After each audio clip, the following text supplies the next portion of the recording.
কাল সারাদিন এতটাই ব্যস্ত ছিলাম যে রাত্রিবেলা দেখো আমাকে কত কাজ কিন্তু করতে হয়েছিল। রাত্রিবেলা একটা বৌদির বাড়িতে গিয়ে কিছুটা মুড়ি মানে 1 কিলো মতো আর হচ্ছে 2টো বিস্কিটের প্যাকেট মিক্সিতে গুঁড়ো করে নিয়ে আসছি। নিজেদের যেহেতু মিক্সি নেই তাই আর কি সব মতো সব কাজটা করতে পারি না। আর অন্যের বাড়িতে বুঝতেই পারো মানে যখন তারা বাড়িতে থাকে কিংবা তাদের সুবিধা মতো কিন্তু কাজ করতে হয়। নিজের বাড়িতে কি হয় ছেলেদেরকে ওইদিকে রেখেও কিন্তু কাজটা করতে পারি। কালকে করে নিয়ে আসছি। কালকে এই কৌটোগুলো সাথে কিন্তু ঢুকিয়ে রাখছিলাম। আজ হচ্ছে এখন বাজে 7:30। এখন ছেলেকে হচ্ছে আমি খাওয়াবো। আর যেটা বলি আর কি, আমার ছেলেরা এই জিনিসগুলো মানে যেটাই বলো না কি খাওয়ার চাহিদা সব কিছুরই আছে, কোনোটা জিনিসও না যে ওকে খুব জোর করে খাওয়াতে হয়। এখানে যে 3-4 চামচ বিস্কিটের না মুড়ির গুঁড়ো, 1 চামচ হচ্ছে বিস্কিটের গুঁড়ো, ওগুলো নিয়ে ভালো করে মিশাইলাম। আর খাওয়ার সময় আমি বোতলে করে একটু জল ঢুকিয়ে নিই, কারণ যদি গলায় লাগে তাহলে অন্য একটা বিপদ হয়ে যেতে পারে। আর আমার ছেলেদের মানে এই খাওয়ার একটা এনার্জি আছে বলে কিন্তু আমার বেশি একটা ঝামেলা করতে হয় না। যখন আর কি টাইম হয় তখন তাদেরকে খাওয়াই। তো সকালবেলা আমি প্রত্যেকদিন এই মুড়ি আর বিস্কিটের গুঁড়োটাই খাওয়াই। ভাবছি তোমাদের কাছে একদিন শেয়ার করব আমার ছেলের ডেইলি রুটিন। নমস্কার বন্ধুরা, good morning, welcome back to my channel. আশা করি তোমরা সকলে খুব ভালো আছো এবং সুস্থ আছো। আমি কিন্তু মোটামুটি অনেকটাই ভালো আছি। চলে আসলাম নতুন একটা ইন্টারেস্টিং ব্লগ ভিডিও নিয়ে। তো আজ সকালবেলা উঠেই বোন খিচুড়ি রান্না করেছে।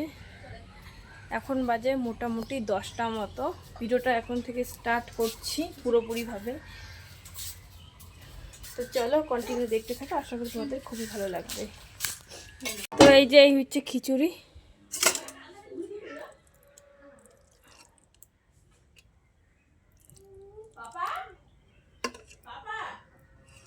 ওইদিকে সবাই খেতে বসেছে, বাদাম দিয়েছে। এই যে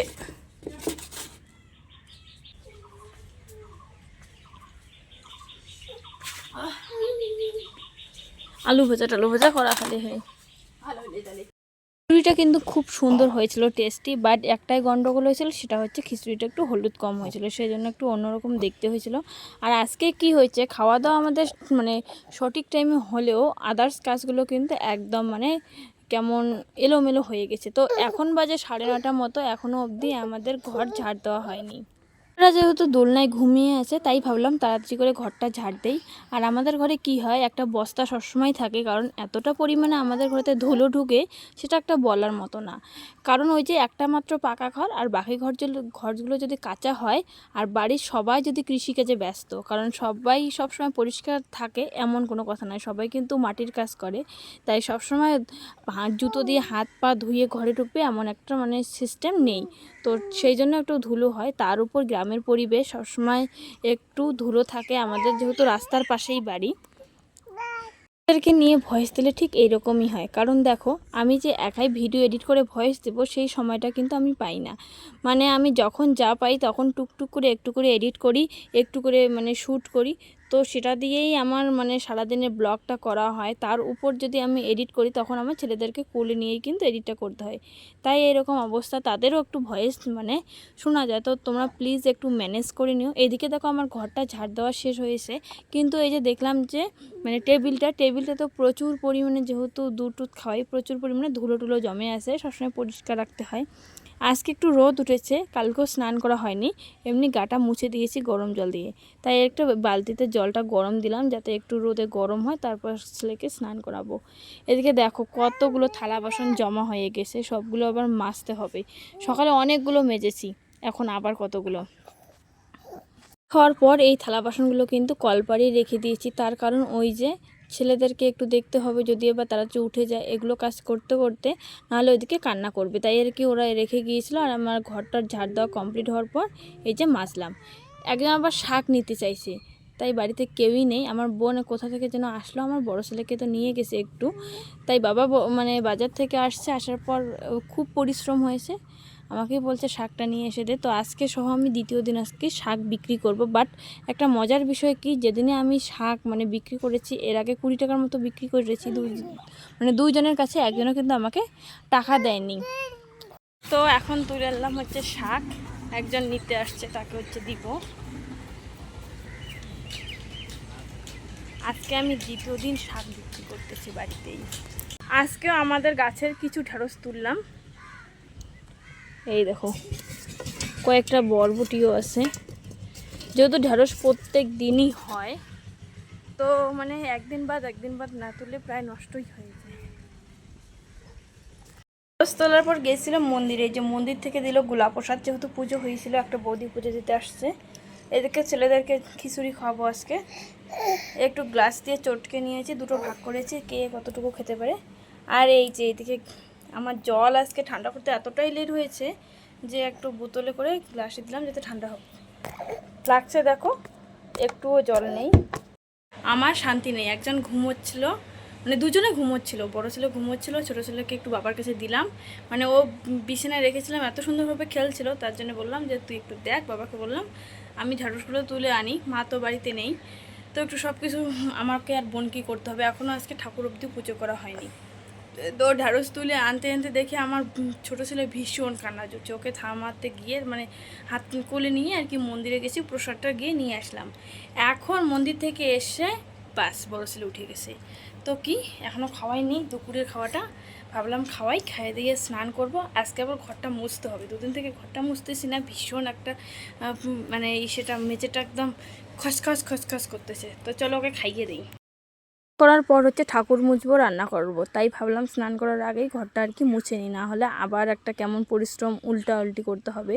আবার ওই কাজগুলো করার পর তারপরে এই ঘরটা মোছামুছি করলে চেঞ্জ করতে হবে ড্রেস। তাই ভাবলাম না, আগে এই কাজটা করে নিই। তো আজকে একটা গন্ডগোল হয়েছে, কি বললাম যে তোমাদেরকে, বাড়িতে খালি বাবা, মানে আমরা আর কি আসি কয়েকজন, কাজে ব্যস্ত। তারও কি হয়েছে, দু বোন গিয়েছে 10টার সময় স্কুল চলে, ওদের নাকি এক্সাম। এক বোন তো জানেই না যে ওদের এক্সামের টাইম আর কি চেঞ্জ করেছে, ওদের এক্সাম হবে 10টায় না, মানে 1টার দিকে। ও তো সকালই গিয়েছে, তারপর আর আসেনি, একদম বাড়ি আসলো 4:30 5টার দিকে। আর এক বোন তো 1টার সময় আর কি এসেছে এক্সাম দিয়ে, তো তার জন্য আরও অনেকটাই লেট হয়েছে। তাই এইদিকে আর কি আমি সব কিছু করতেছি, আর এক বোন তো আমার ছেলেকে করে নিতে ব্যস্ত, মানে ওই যে আমি কাজ করছি তো আমার বোন ছেলেকে দেখছে, আর ও কাজ করছে তো আমি দেখছি। আর বাবা বাজার থেকে আসার পর এতটাই পরিশ্রম হয়েছে যে একটু আর কি রেস্ট নিচ্ছে। এদিকে আমার ঘর মোছামুছি শেষ, এই রুমটা, তারপর আসছি বোনেদের রুমটাতে। যেহেতু আমরা ওই একদিনই ঘরটা মোছামুছি করি, যেদিন ও মোছে সেদিন আর কি দুটো রুমই মোছে, তারপর যেদিন আমি মুছি সেদিন আর কি দুটো রুমই মুছি। তাই ভাবলাম এই রুমটা যেহেতু মুছলাম, এই রুমটা একটু নোংরা কম হয়, তার কারণ ওই যে লোকের চলাচল এই রুমটাতে কম, সবাই যেহেতু ঘরে ঢুকেই ওই যে ওই রুমে গল্প সল্প করে, ওই রুমে আড্ডা দেয়, তারপর বের হয়। আর ওই দিকে একটু কেউ যাওয়া আসা করিনি। আমি যখন এই রুমটায় ছিলাম তখনও কিন্তু এই রুমটা মানে নোংরা একটু কমই হতো, একদম চকচকে থাকতো। কিন্তু স্নান করে নিয়ে এসেছি, আর দুই ছেলে একটু ঘুমোচ্ছে, তাই বোনরা ওই ফাঁকে গিয়ে নিয়ে আসলো হচ্ছে কচুর ফুল খেতে কিন্তু ভীষণ টেস্টি হয়। তোমরা যারা খেয়েছো কমেন্ট করে কিন্তু অবশ্যই জানাবে। কচুর ফুল আর কচু শাক নিয়ে আসলো। এইদিকে তো আমি এই যে ঢ্যাঁড়স, তারপরে কি বেগুন, এগুলো তুলেছিলাম, তাই ওগুলো আর কি একটা ঘন্ট রান্না হবে। একদিকে বোন রান্নাটা মানে বসিয়ে দিয়েছে, এদিকে আমরা তিনজনে সবজি কাটতে বসে গেছি যাতে আর কি তাড়াতাড়ি হয়। এটা আমি হচ্ছে আলুগুলো ছুলাচ্ছি, বোন এদিকে কচু শাক কাটছে, এদিকে হচ্ছে আমার মেজো বোন চিচিঙ্গে কাটতেছে। একটা 5 মিশালি ঘন্ট হবে, আর কচুর ফুল রান্না করবে, তার উপর আর যেন ঢ্যাঁড়স ভাজা করবে কি করবে না সেটাও এখন জানি না। তো দেখলেই আমরা তিনজনে সবজি কাটছি, বাট ওই যে ও রান্নাঘরে চলে গেলো, যেহেতু ভাতটা বসিয়ে দিয়েছে। আর মেজো বোন বড়ো ছেলেকে দেখছে, তাই আর কি তাড়াতাড়ি পটলগুলো কেটে দিব। ঘন্ট কাটলাম, তারপর দেখি দুটো বেগুন দিলে ভালো হবে ঘন্টটা আর কি। সবজি কাটার পর আসছি বেগুন তুলতে।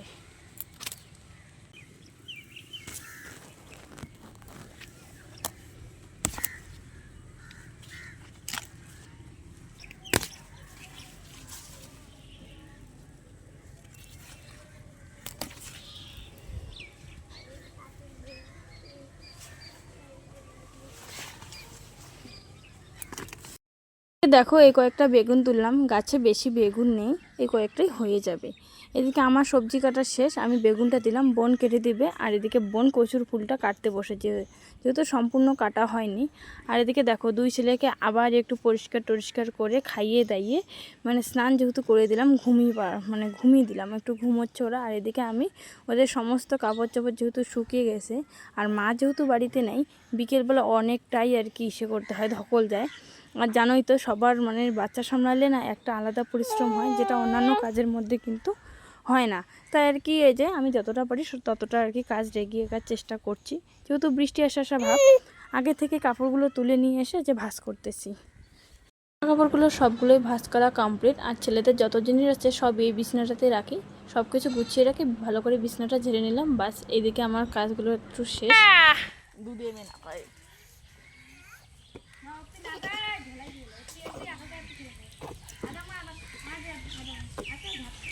টিপ না দিয়ে কেমন দেখা যাচ্ছে, এমনিতে অসুখ ধরিয়ে কেমন অসুখ।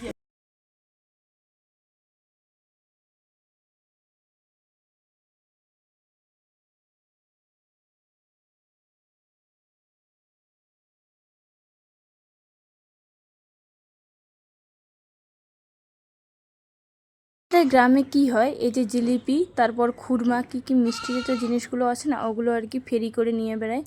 তো ওই যে ঠাম্মাদের বাড়িতে তো ছিলাম, বাড়িতে যাচ্ছিলাম, তখন দেখি জিলিপির দোকানটা যাচ্ছে, তাই থামিয়ে আমি হাফ কেজি জিলাপি নিলাম আর কি। দেখো এখন হচ্ছে টিপ পরিয়ে দিলাম ছোটো ছেলেকে, তার সঙ্গে সঙ্গে কিন্তু জামাটাও চেঞ্জ করিয়ে দিলাম, কারণ এত পরিমাণে লাল পড়েছে যে একদম বুকটা ভিজে গেছে।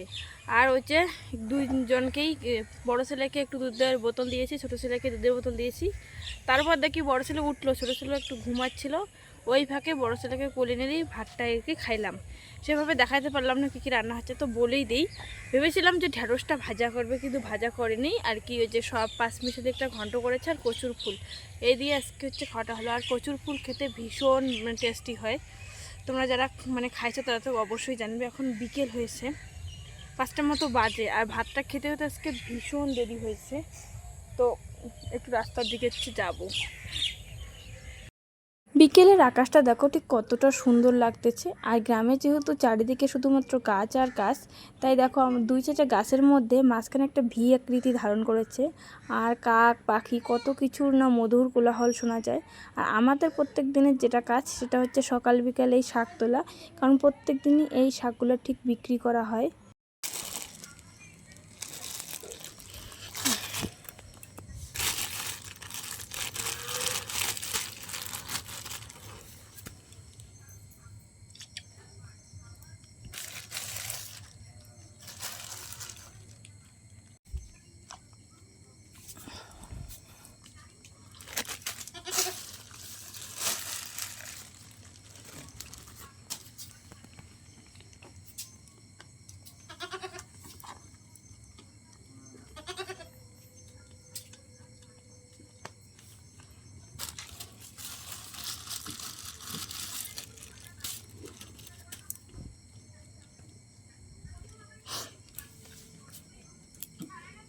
বেলাতেই এই জিলিপিগুলো নেওয়া হয়েছিল, বাট খাওয়া হয় নাই। এখন রাত্রি হয়ে গিয়েছে, আর বাবা তো বাজারে গিয়েছে, তোমাদেরকে আগেই বলেছি যে সকাল বিকাল এখন বাবা বাজারে যাচ্ছে। তাই এক বোন ঘুমিয়েছে, আর এক বোন নাকি খাবে না। আমরা মা, আমার বড় বোন আর আমি হচ্ছে এই থালাটাতে যেগুলো নিলাম ওগুলো খাবো, আর প্যাকেটে কিছুটা রাখলাম, ওগুলো হচ্ছে বাবা আর বোনেরা খাবে। আমি যখন জিলিপিগুলো নিয়েছিলাম তখন কিন্তু একটা খেয়ে দেখেছি যে আসলে মুচমুচে হয় কি হয় না, কারণ সবসময় জিলিপি যখন মুচমুচে হয় সেই জিলিপিগুলো খেতেই বেশি ভালো লাগে। তো জিলিপিটা মুচমুচে ছিল বলেই কিন্তু নিয়েছি। এদিকে দেখো আমার বোন খাচ্ছে, আর আমার বোন কিন্তু মোটামুটি জিলিপি খেতে খুবই ভালোবাসে। সব থেকে বড়ো কথা, আমার বাবা এত পরিমাণে জিলিপি খেতে ভালোবাসে সেটা আর বলবো না। দেখো আমার মায়ের চোখে একদম ঘুম টুপ করে পড়ছে, কারণ সারাদিনে ভীষণ পরিশ্রম হয়, আর সন্ধে হলেই মার ঘুম পায়। তার উপর আমার ছেলেদের একটা সে ঝামেলা তো সহ্য করতে হয়। সন্ধ্যা হইলে মা আমি দুজনেই কিন্তু সামলাই ঘুম পাড়িয়ে দিই। তো আজকের ভিডিওটা এই পর্যন্তই। ভিডিওটা কেমন হচ্ছে কমেন্ট করে জানাতে কিন্তু একদম ভুলবে না। আর আমার এরকম মুখটা দেখে ভাববে না যে আমি ঘুমিয়ে গেছি, আসলে এতটাই ঘুম পাচ্ছিল আমারও, তাই আমি একটু চোখে মুখে জল দিয়ে আসছি। বাই বাই, দেখাবেন নেক্সট কোনো একটা ভালো ভিডিওতে।